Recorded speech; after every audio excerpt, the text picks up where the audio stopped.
the local doctor whose research into the role of Indian soldiers in the First World War has seen him build his own museum of artefacts. As well as highlighting the contribution made by Asian servicemen, Dr. Irfan Malik has also traced his own family's connection to the conflict and that of his ancestral village in the Punjab. Irfan's here now, ahead of a presentation at the Baithul Jafiz Mosque on Thursday evening. Welcome to Notts TV. Hello. Just before we begin, what a wonderful selection of artefacts we have in front of us, and this just the tip of the iceberg.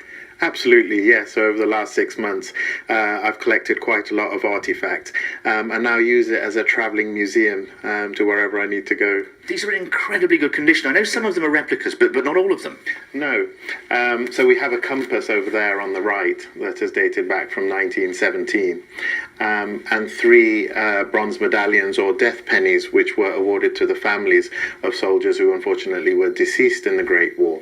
And we also have a original measuring tape from 100 years ago and a surgical kit, and the packaging and the cloth around there dates back to 1915. I think for me particularly, looking at that surgical kit which would have been used on the field of battle, there's a very, I don't know, it gives you quite an eerie shiver, doesn't it? That's right, and this is where the early surgical techniques, were innovated during that time, because the Great War was so horrific and the injuries were so horrific at that time. And as you say, much of the treatment was done at the front line. As we've seen actually recently in the black and white collection of films that was made into a documentary and then colorized, really brought it home, didn't it? Absolutely, and I think it's quite an emotional piece of work watching that. But I think it's important that the audience finds out and sees what war was really like at that time and how horrific it was. I agree with you.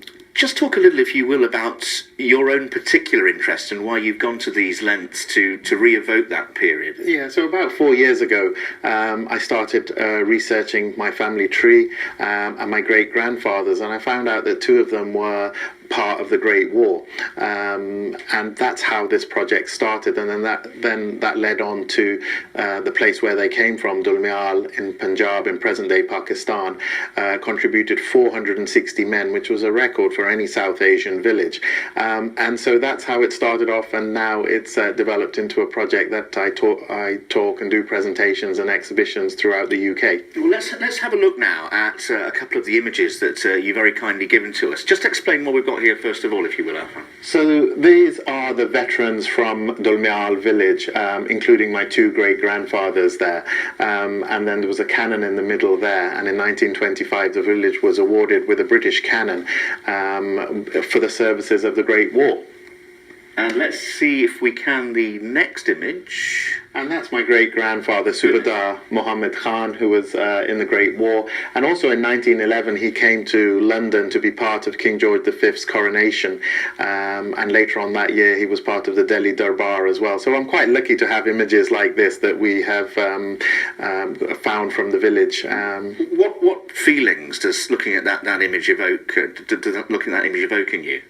A great deal. It gives us a great deal of connection between what was undivided India at that time and Britain, and also reflecting on that 1.5 million soldiers from undivided India took part in the Great War. 400,000 of them were Muslims.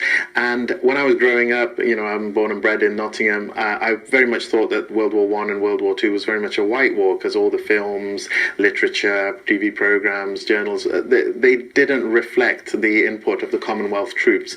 So it was very emotional to find this history and then connect it with Britain as well. And of course, India and what was the Raj and previously the Empire has always been an integral part of Britain, and particularly Nottingham.